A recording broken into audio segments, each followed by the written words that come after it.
கத்திரிக்காய் ரெசிபி தான் செய்ய போகிறேன். என்ன பிரியாணி வச்சா தான் கத்திரிக்காய் ரெசிப்பியா? இது வெங்காயம், தக்காளி, இஞ்சி பூண்டு ஒன்றும் இல்லாமல் செய்ய போகிறேன். அதுக்கு நான் கொஞ்சம் 1 டேபிள் ஸ்பூனும் எடுத்து கொஞ்சமாக இந்த மாதிரி அளவுக்கு எடுத்திருக்கேன். இதில் எள் பச்சையாக போட்டால் நல்லா இருக்காது, கொஞ்சம் லேசாக வறுத்துக்கிடுங்க. தினமும் 1 டீஸ்பூன் எள், வறுத்த எள் சாப்பிடுங்க. கால்சியம் ரிச்சாக கிடைக்கும் உங்களுக்கு. ட்ரை பண்ணுங்கள் எல்லோரும். கால்சியம் குறவு, அயன் குறவு எல்லாம் இருக்கும்போது இந்த மாதிரி நம்ம மூதாதையருடைய ரெசிப்பியும் கொஞ்சம் ட்ரை பண்ணுங்க. இப்போ மாத்திரை தான் சாப்பிடணும் இல்லை, இந்த மாதிரி சாப்பிட்டு கூட நம்ம கால்சியத்தை தக்க வச்சுக்கலாம். இன்றைக்கி 300 கிராம் பிஞ்சு கத்திரிக்காய் வாங்கியிருக்கேன், அதில் தான் செய்ய போகிறேன். வேலை கஷ்டப்பட்டு கரைக்காண்டா கொஞ்சம் மாதிரி இது மாதிரி எடுத்து தண்ணி ஊற்றி மைக்ரோவேவில் ஒரு 35 செகண்ட் வச்சு எடுக்க போகிறேன். அதே தான் இதெல்லாம் சொல்லி வீடியோ பெருசாக வர்றதுக்கு இல்லை, ஸ்டெப் பை ஸ்டெப்பாக வேலையை ஈஸியாக செய்யறதுக்கு தான் உங்களுக்கு சொல்லித்தரேன். என்னென்னா குக்கிங் ஆயில் ஊற்றிருக்கேன். நீங்கள் நல்லெண்ணெய் பிடிச்சா நல்லெண்ணெய் ஊற்றுங்க.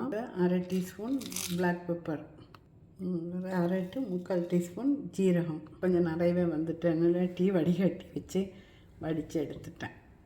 தாளிச்ச சோறு தான் வச்சுருக்கேன். கொஞ்சம் கேரட் போட்டு. ரெசிபி வேணுன்னா கமெண்ட் பண்ணுங்கள், வீடியோ போடுறேன். மட்டன் கறியும் இருக்குது. பொன்னிறமாக வறுத்தெடுக்கணும். கரெக்டு ஆறின பிறகு நம்ம பவுடர் பண்ணிட்டு வருவோம். மனம் போட மறந்து போச்சு. இது என்கிட்ட நான் வறுத்த வேர்க்கடலை தான். இதை ஒரு கைப்பிடி போட்டிருக்கேன். ஒரு 1/4 கப் அளவுக்கு போடலாம். லேசாக அந்த சூடான அடுப்பு மேலே வச்சே நான் இதை கொஞ்சம் ரோஸ்ட் பண்ணேன். ஏன்னா இது ஏற்கனவே வறுத்ததுனால. பச்சை கடலைன்னா கொஞ்சம் நேரமே போட்டு கொஞ்சம் வறுத்துக்கிடுங்க. ஏன்னா பச்சை ஸ்மெல் இருந்தாலும் நல்லா இருக்கிறது, பல்லில் ஒட்டும். இந்த மாதிரி நீட்டாட்டு ஒரு சின்ன கத்திரிக்காவே நான் 6 பீஸாக வெட்டியிருக்கேன். கழுவி எடுத்தேன். பாத்திரம் வச்சாச்சு. கொஞ்சம் எண்ணெய் ஊற்றுவோம். கொஞ்சம் எண்ணெய் இருக்குது. கத்திரிக்காயில் கொஞ்சம் கூட எண்ணெய் வேணும். எண்ணெய் வடித்து திக்காக கரைச்சாச்சு. கடுகு போடலாம். பொரியட்டு கடுகு வெடிக்குது. வெந்தயம் போடுவோம். கொஞ்சமாக போடுங்க, கசத்துரும் போடாது. உடனே கத்திரிக்காய் போடணும்.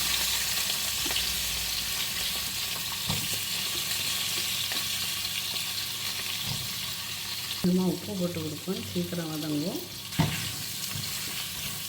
மூணு போட்டு நல்லா சாஃப்டாக வேகவிட்டு. அதனால நான் இந்த மாதிரி சின்ன பிளெண்டரில் தான் அரைச்சி எடுத்தேன். மிக்சியில் அரையாது கொஞ்சமாக. அதனால் நீங்களும் இதை வாங்கி யூஸ் பண்ணுங்கள். நேற்று இட்லி பொடி போட்டிருக்கேன், வீடியோ யூடியூப்பில் இருக்குது, கன்னியாசு குக்கில். அதுவும் இந்த மாதிரி சின்ன இதில் தான் வச்சு பிடிச்சேன். ஏன்னாக்கா நான் நிறைய நாளைக்கு ஸ்டாக் வைக்க மாட்டேன், அப்போ செஞ்சுக்கிடுவேன். நீங்களும் சின்ன ஃபேமிலிக்கு 3 பேர்லாம் இருக்க குடும்பத்துக்கு இந்த மாதிரி வாரத்துக்கு ஒரு நாள் செஞ்சு வச்சுட்டா ரொம்ப ஈஸியாக இருக்கும் இட்லி பொடியெல்லாம். அதே வீடியோ பாருங்கள், பார்த்து ஷேர் பண்ணுங்கள். இன்ஸ்டாகிராம்லேயும் ஃபேஸ்புக்லேயும் ஃபாலோ பண்ணுங்கள். இப்போ நம்ம இடையில தொடர்ந்து கிண்டி கொடுக்கணும். ஏன்னா ஒரே பக்கத்தில் இருந்தால் நல்லா இருக்காது. மூடி வச்சிரும். இப்போ திறந்து பார்க்கலாம். கத்திரிக்காய் கொஞ்சம் லேசாக வெந்தாச்சு. நம்ம குழம்பு மிளகாத்தூள் போடுவோம்.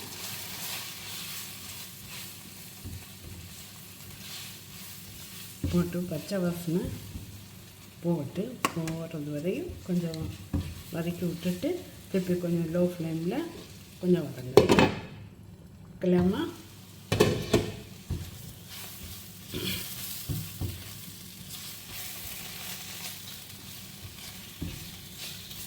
இப்போ நம்ம எடுத்து வச்சுருக்க கரைச்சி வச்சுருக்க புளி தண்ணியை ஊற்றுவோம்.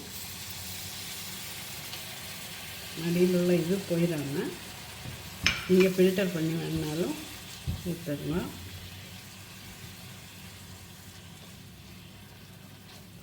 ஊற்றிட்டு கொஞ்சம் மூடி போடுவோம்.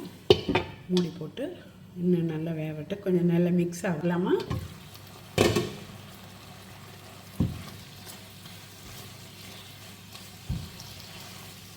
எல்லாம் மிக்ஸ் ஆகி எப்படி சுருண்டு வருது பாருங்க. கொஞ்சம் கூட கிடக்கட்டு.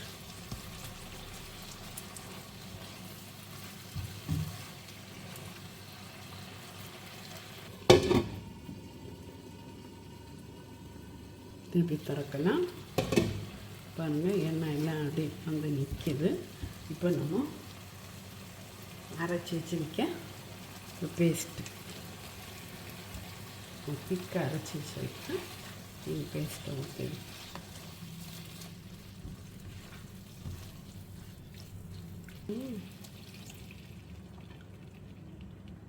எல்லாத்துக்கும் நல்லா மிக்ஸ் பண்ணிடுவோம்.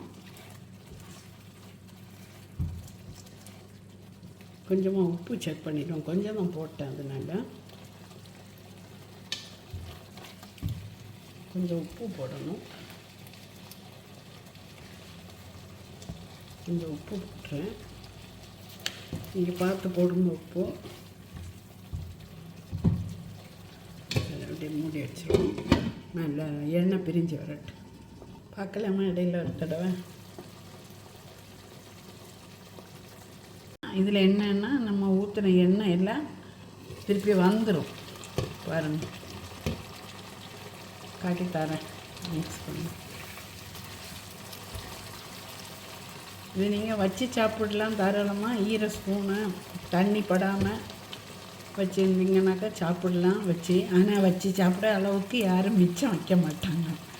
சட்டுன்னு தீர்ந்து போயிடும், காலி ஆயிடும்.